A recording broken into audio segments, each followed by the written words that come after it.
30-40 साल से गरीब लोग रहते हैं, मुसलमान और हिंदू मिलकर। आपको जानकर तकलीफ होगी कि 4000 से लेकर 8000 झोपड़ियों और घरों को तोड़ दिया गया। और क्या कहा गया कि यहां पर से बांग्लादेशी निकले हैं।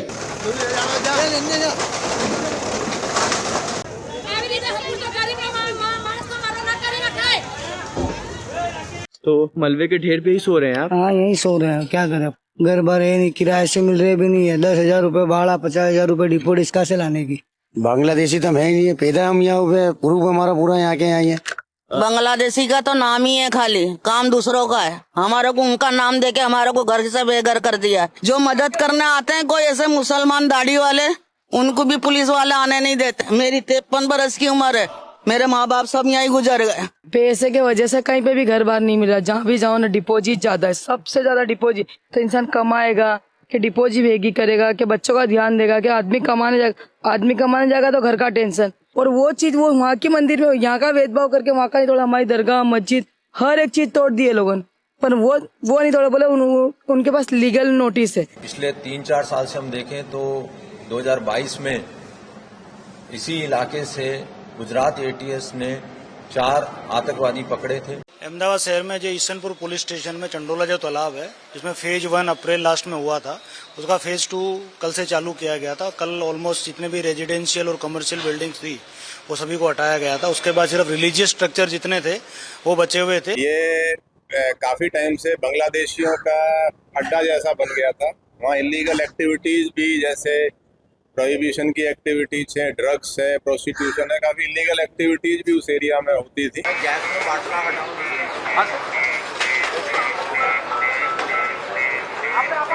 कि हमारा देश भारत एक फूल के गुलदस्ते की तरह है, और अगर एक फूल भी मुरझाया जाएगा तो गुलदस्ता नहीं कहलाएगा। आज हम आपको गुजरात मॉडल का सच क्या है इसको समझाएंगे। चंदोला झील पर बिल्डोज़र, 2.5 लाख लोग बेघर और मीडिया खामोश। आज की ये रिपोर्ट सिर्फ अहमदाबाद की नहीं, ये उस गुजरात मॉडल की कहानी है जिसे दिखाकर देश में सत्ता हासिल की गई थी।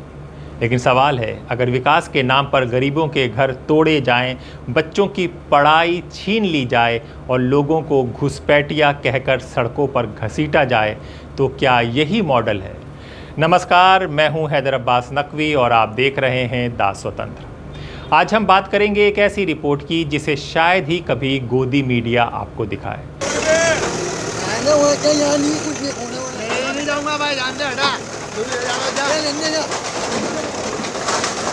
ये रिपोर्ट आई है people's unions for civil liberties यानी PUCL की तरफ से, और इस रिपोर्ट का नाम है आर वी नॉट इंडियंस, यानी क्या हम भारतीय नहीं हैं। ये रिपोर्ट गुजरात के अहमदाबाद स्थित चंदोला झील इलाके में हुए बिल्डोज़र अभियान की भयावह तस्वीर सामने लाती है। 6 दिनों में उजड़ गई पूरी बस्ती। जी हाँ, तारीख थी 27 अप्रैल से 2 मई 2025 के बीच। करीब 12,500 घर, दुकानें और धार्मिक ढांचे तोड़ दिए गए।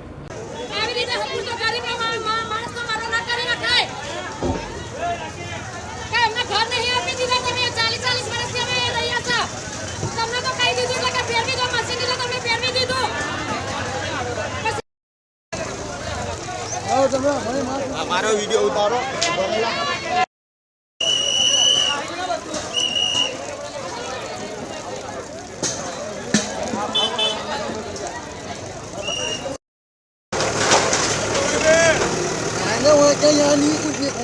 नहीं जाऊंगा भाई, जानते हटा।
और रिपोर्ट के मुताबिक लगभग 2.5 लाख लोग बेघर हो गए। सोचिए, 43 डिग्री की गर्मी, बच्चों की परीक्षाएं चल रही थीं और उसी दौरान पुलिस और बुलडोज़र लोगों के घरों तक पहुंच गए। एक महिला ने रिपोर्ट में कहा, हमें समय का पता ही नहीं चला, बस अपमान महसूस हुआ। पुलिस लाठियां मारकर दरवाजे खुलवा रही थी। दूसरे व्यक्ति ने कहा, मेरे बच्चे कोविड लॉकडाउन से ज़्यादा डरे हुए थे। दिखाएंगे किस तरीके से खुले में लोग सो रहे हैं, नीचे ज़मीन पे सिर्फ एक चादर बिछा करके, और ये खुले में सोने के लिए मजबूर हैं। तो मलबे के ढेर पे ही सो रहे हैं आप? हाँ, यही सो रहे हैं, क्या करें, घर बार है नहीं, किराए से मिल रहे भी नहीं है। 10,000 रुपये भाड़ा, 50,000 रुपये डिपोजिट कहाँ से लाने की। बांग्लादेशी तो हम है ही नहीं, पैदा हम यहाँ हुए, प्रूफ हमारा पूरा यहाँ के यहाँ ही है। बांग्लादेशी का तो नाम ही है, खाली काम दूसरों का है। हमारे को उनका नाम देके हमारे को घर से बेघर कर दिया। जो मदद करने आते हैं कोई ऐसे मुसलमान दाढ़ी वाले, उनको भी पुलिस वाले आने नहीं देते। मेरी 53 बरस की उम्र है, मेरे माँ बाप सब यहीं गुजर गए। अभी इस वक्त रात को लगभग 1 बज रहे हैं और मैं भी मौजूद हूँ चंडोला तालाब, अहमदाबाद, गुजरात में। और आप देख सकते हैं कि किस तरीके से खुले जगहों पे लोग सो रहे हैं। और मैं कुछ लोगों से बात करना चाहूँगा, दिखाऊंगा कि किस तरीके से लोग यहाँ पे सो रहे हैं। तुमको नरसिंह माँ के मंदिर के बारे में आप भी पहले बता दीजिए, उसके बाद हम उनसे भी बात करेंगे किस तरीके की क्या अभी जो आप इस तरीके से खुले में सोने के लिए मजबूर हैं और अचानक से 4 दिन के नोटिस पे घर को तोड़ा गया, क्या उस वक्त कर रहा आपका? पैसे के वजह से कहीं पे भी घर बार नहीं मिल रहा। जहाँ भी जाओ ना डिपॉजिट ज्यादा है, सबसे ज्यादा डिपॉजिट। तो इंसान कमाएगा कि डिपॉजिट भेगी करेगा, कि बच्चों का ध्यान देगा, कि आदमी कमाने जाएगा तो घर का टेंशन, यहाँ कुछ हो जाएगा तो फिर वो टेंशन। और वो चीज वो वहाँ के मंदिर में यहाँ का भेदभाव करके वहाँ का नहीं तोड़ा, हमारी दरगाह, मस्जिद, हर एक चीज तोड़ दिए लोगों ने। पर वो नहीं तोड़ा, बोले उनके पास लीगल नोटिस है और ये बिल लीगल है, इसका कोई लेना है। बोले ये तो जाएगा ही, पर वो नोटिस है, वो पे वो टैक्स बिल भरते, क्या क्या भरते हैं वो लोग। दिखाएंगे किस तरीके से खुले में लोग सो रहे हैं, नीचे जमीन पे सिर्फ एक चादर बिछा करके, और ये खुले में सोने के लिए मजबूर हैं। तो मलबे के ढेर पे ही सो रहे हैं आप? हाँ, यही सो रहे हैं, क्या करें, घर बार है नहीं, किराए से मिल रहे भी नहीं है। 10,000 रुपये भाड़ा, 50,000 रुपये डिपोजिट कहाँ से लाने की। बांग्लादेशी तो हम है ही नहीं, पैदा हम यहाँ। लेकिन टीवी चैनलों पर क्या दिखा? अवैध कब्जा हटाया गया, घुसपैठियों पर कार्रवाई हुई, सुरक्षा अभियान। किसी ने ये नहीं पूछा कि जिन लोगों के पास Aadhaar card, ration card, voter ID, बिजली बिल थे, उन्हें अचानक बांग्लादेशी कैसे घोषित कर दिया गया। मैं आपको बताना चाहूँगा कि चंडोला तालाब एक बहुत मोटा विस्तार है और ये एक लेक है, सरकारी ज़मीन है। और पिछले 3-4 साल से हम देखें तो 2022 में इसी इलाके से गुजरात एटीएस ने 4 आतंकवादी पकड़े थे जो अल-कायदा इंडिया सब कॉन्टिनेंट के साथ उनका संपर्क था और वो देश के विरुद्ध एक मोटा कावतरू रच रहे थे और उसकी तपास अभी एनआईए कर रही है। इसके साथ साथ ऐसा भी इनपुट अहमदाबाद शहर पुलिस, गुजरात एटीएस और इंटेलिजेंस ब्यूरो के पास है कि जो जेएमबी जमाते उल मुजाहिदीन बांग्लादेश के बहुत सारे आतंकवादी जेल से छूट गए हैं और वो कोशिश कर रहे हैं कि यहाँ पे अलग अलग देश के अलग अलग शहरों में उनका सिंपैथाइजर या स्लीपर सेल क्रिएट हो। उसके अलावा मैं बताना चाहूँगा कि चंडोला तालाब में पिछले अगर 6 महीने का हम फिगर्स लें तो अहमदाबाद क्राइम ब्रांच ने 2 मोटे केस ड्रग्स के किए हैं। सिटी पुलिस, स्थानिक पुलिस ने भी केस किए हैं, चाहे वो गांजा के 18 किलो का केस हो, एमडी का केस हो, चरस का केस हो। और पिछले 3 साल के आंकड़ा देखें तो बहुत सारे ड्रग्स के केस यहाँ पे हुए थे। ड्रग का एक बहुत बड़ा कार्टेल यहाँ से ऑपरेट करता था। उसके अलावा 2024 में अहमदाबाद क्राइम ब्रांच ने यहाँ पे 2 लड़कियों को रेस्क्यू किया था जिनकी उम्र 18 साल से कम थी, माइनर थी, और वो उनको वहाँ उस चंडोला तालाब में जबरदस्ती शारीरिक शोषण और प्रोस्टिट्यूशन करवाया जा रहा था। अभी अगर मैं बात करूं तो बहुत सारी बांग्लादेशी जो गर्ल्स हैं, जो हमने पिछले 127 जितने बांग्लादेशी पिछले एक साल में पकड़े थे, उनके इंटेरोगेशन में भी हमें ये पता चला था कि यहाँ इस विस्तार में बहुत सारी जो लड़कियों को फुसलाकर जॉब का लालच दे के यहाँ लाया जाता है और उनको से जबरदस्ती प्रोस्टिट्यूशन या देह व्यापार करवाया जाता है। और धीरे धीरे ये जो विस्तार था, गैर कायदेसर प्रवृत्ति यहाँ काफ़ी बढ़ रही थी। और एक केस हमने अहमदाबाद क्राइम ब्रांच ने किया था, जिसमें ये लोग पैसा यहाँ कमाकर गैर कायदेसर प्रवृत्ति से मनी लॉन्ड्रिंग शेल कंपनीज के द्वारा बांग्लादेश भेज रहे थे। ये विस्तार और ज़्यादा ना बढ़े और ये विस्तार एक बहुत बड़ा क्रिमिनल स्पॉट ना बने, इस कारण भारत सरकार, गुजरात सरकार और हमारे माननीय मुख्यमंत्री श्री, माननीय गृह राज्य मंत्री श्री, हमारे डीजीपी सर, हमारे सीपी साहब की सूचना से, मार्गदर्शन से 25/4/2025 को अलग अलग एजेंसीज की एक मीटिंग हुई और उसमें निर्णय हुआ कि इस एरिया में कॉम्बिंग करनी चाहिए। अगले दिन सुबह 3 बजे से क्राइम ब्रांच थी, जोन 6 थी, हेडक्वार्टर्स से और सीपी साहब ने अलग अलग टीमों की रचना करके उस एरिया में बड़ी कॉम्बिंग करवाई थी। उस एरिया से 890 जितने शंकास्पद बांग्लादेशी और वहाँ से मिले थे, उनकी अभी पूछपरछ चालू है। उसमें से 150 से ज़्यादा बांग्लादेशी प्रस्तावित भी हुए। और पहलगांव हमले के बाद शुरू हुई थी कार्रवाई। जी हां, रिपोर्ट कहती है कि यह पूरा अभियान अप्रैल 2025 के पहलगांव आतंकी हमले के बाद तेज हुआ। अहमदाबाद शहर में जो ईसनपुर पुलिस स्टेशन में चंडोला जो तालाब है, जिसमें फेज 1 अप्रैल लास्ट में हुआ था, उसका फेज 2 कल से चालू किया गया था। कल ऑलमोस्ट जितने भी रेजिडेंशियल और कमर्शियल बिल्डिंग्स थी वो सभी को हटाया गया था। उसके बाद सिर्फ रिलीजियस स्ट्रक्चर जितने थे वो बचे हुए थे। रिलीजियस स्ट्रक्चर की कल रात को सबको वेरीफाई किया गया। उसके बाद अभी 4-5 रिलीजियस स्ट्रक्चर को छोड़ के बाकी सभी को हटा दिया गया। अभी जो 5-6 रिलीजियस स्ट्रक्चर बचे उनका भी वेरिफिकेशन चल रहा है। अभी ऑलमोस्ट 99.99% जितना भी डिमोलिशन की कामगिरी वो पूर्ण हो चुकी है। अभी अहमदाबाद म्यूनसिपल कॉरपोरेशन की बहुत सारी टीमें स्थल के ऊपर हाजिर है और जो मलबा या डेब्रिज पड़ी उनको हटाने का काम चालू है और सफिशिएंट संख्या में पुलिस की प्रेजेंस भी वहाँ पर है। 26 लोगों की मौत के बाद गुजरात सरकार ने कई इलाकों में सुरक्षा अभियान चलाया। गुजरात के गृह राज्य मंत्री हर्ष संघवी ने गिरफ्तार लोगों को घुसपैठिया बताया। उन पर ड्रग्स, मानव तस्करी और स्लीपर सेल तक के आरोप लगाए गए। लेकिन PUCL की रिपोर्ट दावा करती है कि ज़्यादातर लोग बिहार, राजस्थान, गुजरात और पश्चिम बंगाल के थे। उनके पास वैध दस्तावेज मौजूद थे। अहमदाबाद में 890 लोगों को हिरासत में लिया गया, लेकिन उनमें सिर्फ 143 को ही बांग्लादेशी बताया गया। तो सवाल उठता है, अगर बाकी लोग भारतीय थे तो उनके घर क्यों तोड़े गए? हाई कोर्ट से भी राहत नहीं मिली। चंडोला तालाब जो अहमदाबाद के ईसनपुर पुलिस स्टेशन एरिया में आता है, ये काफ़ी टाइम से बांग्लादेशियों का अड्डा जैसा बन गया था। वहाँ इलीगल एक्टिविटीज़ भी, जैसे प्रोहिबिशन की एक्टिविटीज है, ड्रग्स है, प्रोस्टिट्यूशन है, काफ़ी इलीगल एक्टिविटीज़ भी उस एरिया में होती थी। इस बार 2025 में अब तक अहमदाबाद में 250 बांग्लादेशी जो पकड़े हैं, उनमें से 207 बांग्लादेशी चंडोला तालाब एरिया से ही पकड़े हैं और हर साल 10-20 40 ऐसे पकड़े जाते रहे। इससे पहले 95 बांग्लादेशी 2009 में पकड़े गए थे, तब भी डिमोलिशन की कार्रवाई हुई थी।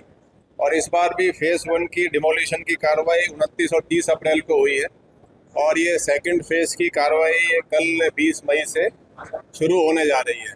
इसके लिए हमने एक जॉइंट कमिश्नर, एक एडिशनल कमिश्नर, 6 DCP और PIACP और कांस्टेबल मिला के लगभग 3000 पुलिस फोर्स का हम यूज करेंगे और 25 कंपनियां SRP की भी हमारे पास हैं और ये कल सुबह 7 बजे से डिमोलिशन शुरू हो गई। जी हाँ, PUCL ने गुजरात हाई कोर्ट में याचिका लगाई, लेकिन कोर्ट ने रोक लगाने से इनकार कर दिया। कोर्ट ने कहा कि लोग सरकारी ज़मीन पर प्रस्तावित जलाशय क्षेत्र में रह रहे थे। हालांकि कोर्ट ने यह भी कहा, अगर लोग 2010 से पहले वहां रहने को सबूत दे दें तो सरकार उन्हें वैकल्पिक आवास देगी। The High Court of Gujarat, while dealing with petition of 18 citizens, majority of them are women, have refused to grant interim relief against demolition on the ground that these petitioners are apparently on the water body. And therefore the judgment against demolition passed by Honorable Supreme Court of India by a bench headed by Honorable Justice Gawai will not be applicable to them, one. And two, that they do not have any permission to put up construction on a government land which is otherwise a water body, and therefore the court is not inclined to grant any interim protection against the demolition and a permission to the petitioner to stay there in the vicinity of the lake. As far as the rehabilitation and resettlement is concerned, the court has given direction that if an application is made with all the necessary details to substantiate that they have been staying much prior to 2010 and for a long period of time and they are part of the slum, then the competent authority shall consider their case and will provide an alternative accommodation to them. So these are the two issues that they have dealt with. Much has been said about security of the state in the context of Pahalgaon. Much is said that there is this Chandola lake area is a hub of illegal activities. We have categorically stated that against these 18 petitioners, there is not a single FIR. There is no process against them to declare them illegal citizens. There is no allegation against them. Therefore, to say now, suddenly, to brandicize a particular segment of the society residing in the vicinity of Chandola Lake, that these are Bangladeshis, they are indulging into illegal activities, that illegal activity is a threat to the law and order, it is a threat to the security of the state. The court has very bluntly said the court will not go into the aspect of intelligence, security of the state, illegal activities and so on and so forth. The court is only confined to one issue, whether you should be permitted to stay there and demolition should be stayed or not at the moment, and two, whether you are entitled to alternative accommodation or not. These are the two issues on which the court has passed an interim order. The final hearing will take place after the petitioners submit their rejoinder, because state did not grant or give reply well in time. Of course, we moved the petition at night at 12, and Honorable Chief Justice of Gujarat High Court was pleased to grant us hearing on a holiday in an emergency manner, and we are very much obliged to the audience that is granted by the court and the intervention by the court.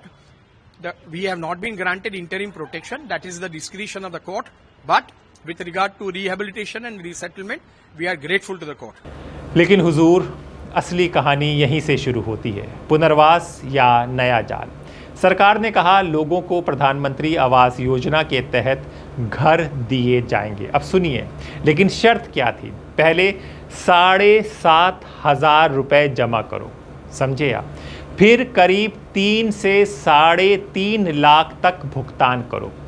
अब ज़रा सोचिए, जिसका घर bulldozer से तोड़ दिया गया, जिसके पास खाने तक के पैसे नहीं, वो लाखों रुपए कहाँ से लाएगा?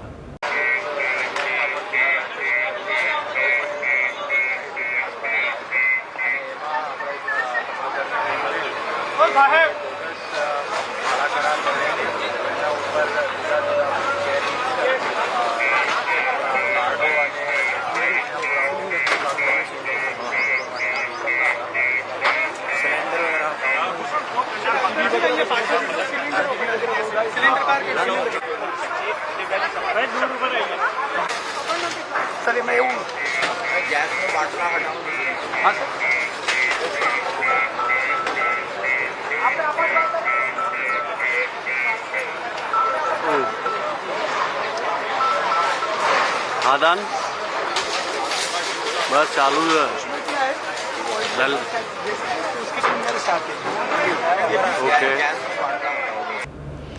रिपोर्ट कहती है सिर्फ फॉर्म और दस्तावेज बनवाने में 8,500 तक खर्च हो रहे थे।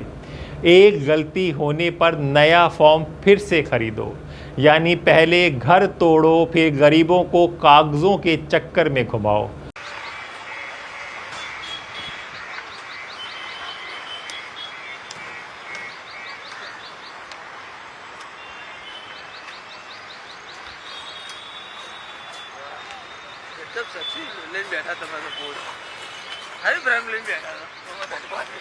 और वहीं गोदी मीडिया ने क्या किया, सुनिए। रिपोर्ट कहती है कि ज़्यादातर मीडिया संस्थानों ने सिर्फ पुलिस और प्रशासन का पक्ष दिखाया। पीड़ितों की आवाज़ लगभग गायब रही। विदेशी, अवैध, घुसपैठिया जैसे शब्द इस्तेमाल कर लोगों को इंसान से कम दिखाया गया। और यही सबसे ख़तरनाक चीज़ है, क्योंकि जब किसी नागरिक को घुसपैठिया घोषित कर दिया जाता है तो उसे संवैधानिक अधिकार भी धीरे धीरे ख़त्म कर दिए जाते हैं। कि हमारा देश भारत एक फूल के गुलदस्ते की तरह है, और अगर एक फूल भी मुरझाया जाएगा तो गुलदस्ता नहीं कहलाएगा। हमारा मुल्क एक गुलदस्ते की तरह है, और कोई बीजेपी आरएसएस के लोग अगर ये कहेंगे, आवाज नहीं आ रही, सबको आ रही, आवाज नहीं आ रही, हाँ आ रही मौलाना, दिल्ली तक पहुंच रही आवाज ये।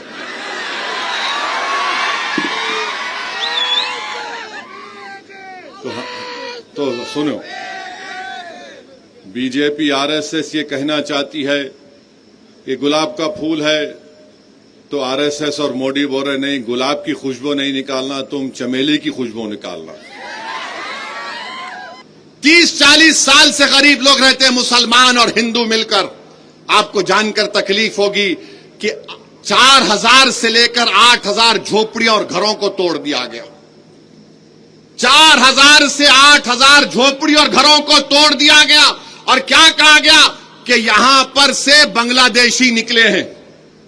अरे भाई, 25 साल से आप हुकूमत कर रहे हैं, आपने 1900-2000 लोगों को वहां से पुलिस ने उठाया, 90% लोगों को आपने छोड़ दिया कि भारत के नागरिक है, मगर आपने 4,000, मीडिया के रिपोर्ट से 4,000 से लेकर 8,000 के दरमियान झोपड़ी और घरों को तोड़ दिया। बताइए कहां जाएंगे ये गरीब? इस देश में गरीबों का क्या होगा? क्या गरीब अगर मुसलमान है, हिंदू है, दलित है, बैकवर्ड क्लास है, आज वो दलित रोड पर है? बांग्लादेशी क्या करना है? अच्छा, अगर बांग्लादेशी है तो फॉरेनर्स ट्राइब्यूनल क्यों है? 25 साल से आप हुकूमत में है। मैं पढ़ कर तकलीफ होती है कि उन पर क्या गुजर रही होगी। बहरहाल मेरे अजीज दोस्तों और बुजुर्गों, क्योंकि हमको सदर all India Muslim personal law board को भी सुनना है, मैं आखिर में सिर्फ आपसे यह भी कहूंगा कि आप मुत्तहिद रहिए, यकीनन अपने अपने मसलक पर रहिए, मगर याद रखिए निफाक, और अगर निफाक कोई पैदा करना चाहता है तो उनसे होशियार रहिए। मुझे मालूम हुआ कि नलगुंडे में बाज लोग ये उम्मीद कर रहे थे कि बारिश होगी तो जलसा नहीं होगा। प्यारे, बारिश नहीं हुई है। अब जो आवाम देख ली, अब तुम पे जब बारिश होंगी आवाम की, तो जरा तैयार रहना वो बारिश के लिए भी। मेरे अजीज दोस्तों और बुजुर्गों, अपनी मस्जिदों की हिफाजत करिए, मस्जिदों को आबाद रखो, अपने खानखाहों को आबाद रखो, अपने दरगाहों को बचाओ, इबादत गाहों को बचाइए। ये कानून जो बनाया गया है वक्फ तरमीमी कानून, हम हमारे हिंदू भाइयों को, सिख भाइयों को, बौद्ध भाइयों को बताना चाह रहे हैं, आपके धर्म के बोर्डों में आप ही के मजहब का आदमी मेंबर बन सकता है। तेलंगाना के एंडोमेंट बोर्ड में सिर्फ हिंदू धर्म के लोग ही मेंबर बन सकते हैं।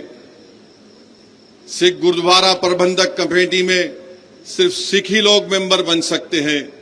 भारत के मुसलमान ये कहना चाह रहे हैं कि जब आपके धर्म के बोर्ड में आपके मजहब के मानने वाले ही मेंबर बन सकते हैं, तो मुसलमानों के धर्म के बोर्ड में आप कैसे दो गैर मुस्लिम को मेंबर बनाना चाहेंगे? हम यही कह रहे हैं कि आपके धर्म के बोर्ड में लिमिटेशन का कानून लागू नहीं होता है। लिमिटेशन के कानून का मतलब यह है कि अगर नलगुंडे में किसी एंडोमेंट की या मंदिर की या मूर्ति की जायदाद पर अगर कोई कब्जा करके 25 साल से भी बैठा है तब भी वो मालिक नहीं बनता। मोदी ये कह रहे हैं कि अगर मुसलमानों की वक्फ की जायदाद पर कोई काबिज होता है उसको सिर्फ 12 साल दिखाना पड़ेगा कि वो काबिज है तो मैं उसको मालिक बना दूंगा। बताइए आप कौन सा इंसाफ है ये? आप बताइए कैसा कानून है ये कि हमारे मुल्क में आदिवासी लोग रहते हैं और आदिवासी लोग मुसलमान भी हो सकते हैं। पार्लियामेंट में कांग्रेस पार्टी से लक्षद्वीप से एक मुस्लिम एमपी है, हमदुल्ला सईद उनका नाम है, मुसलमान है, आदिवासी हैं, ट्राइबल हैं।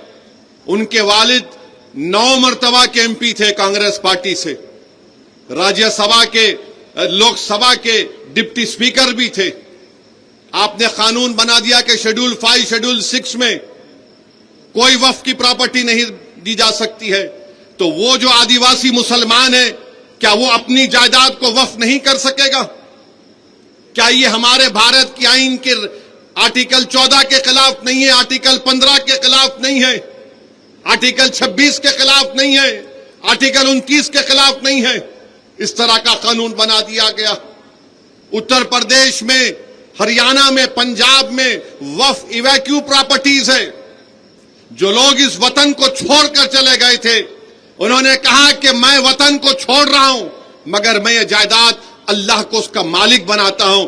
900 साल 400 साल पहले की मसाजिद हैं, दरगाहें हैं, ये लिख दो, कैसे मालूम होगा? तो आपका मंच और मकसद एक ही है कि वक्फ की जायदादों को छीन लिया जाए। सेक्शन 3C क्या है बताइए आप?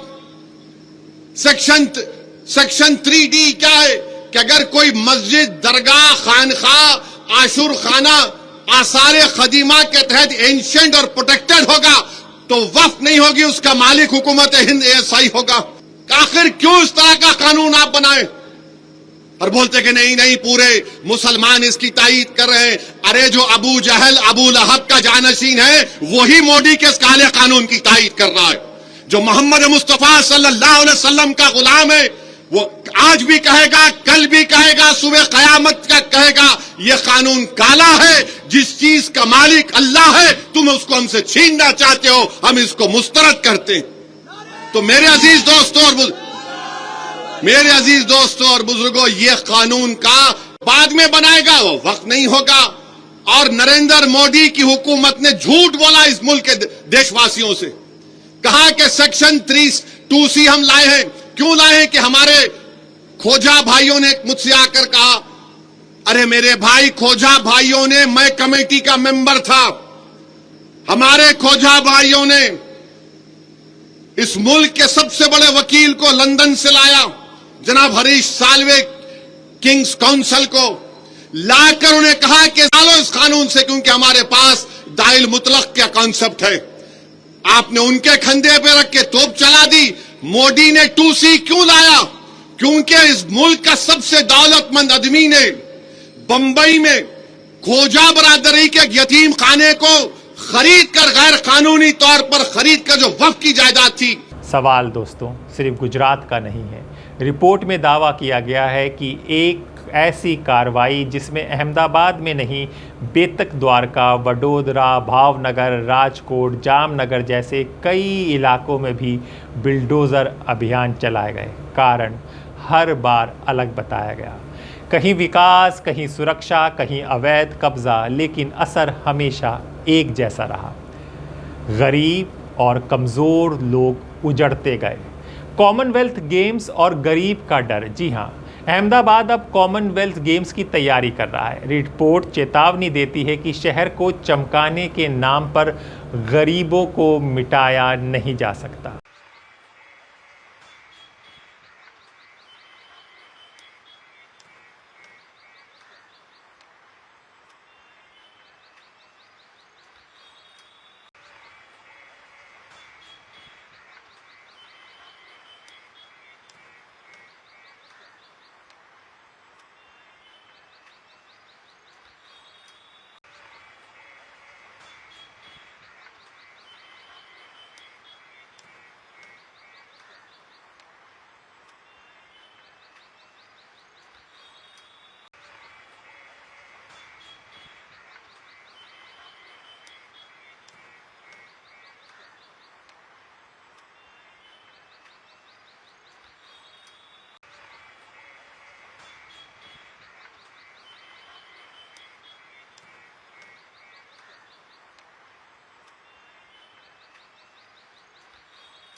क्योंकि यही लोग इस शहर को बनाते हैं। मजदूर, रिक्शा चालक, दिहाड़ी कामगार, छोटे दुकानदार, लेकिन कैमरों में सिर्फ चमक दिखाई जाती है, टूटे हुए घर नहीं। आखिर में एक सवाल, अगर किसी के पास वोटर आईडी हो, आधार कार्ड हो, बिजली बिल हो और फिर भी उसे घुसपैठिया कहकर घर से निकाल दिया जाए तो कल ये किसी के साथ भी हो सकता है। और शायद इसलिए इस रिपोर्ट का नाम रखा गया, क्या हम भारतीय नहीं हैं? अगर आपको लगता है कि ऐसी रिपोर्ट देश तक पहुंचनी चाहिए तो वीडियो को शेयर कीजिए, कमेंट में बताइए क्या विकास का मतलब गरीबों को हटाना है। चैनल को सब्सक्राइब करें क्योंकि सवाल पूछना अभी बाकी है। नमस्कार।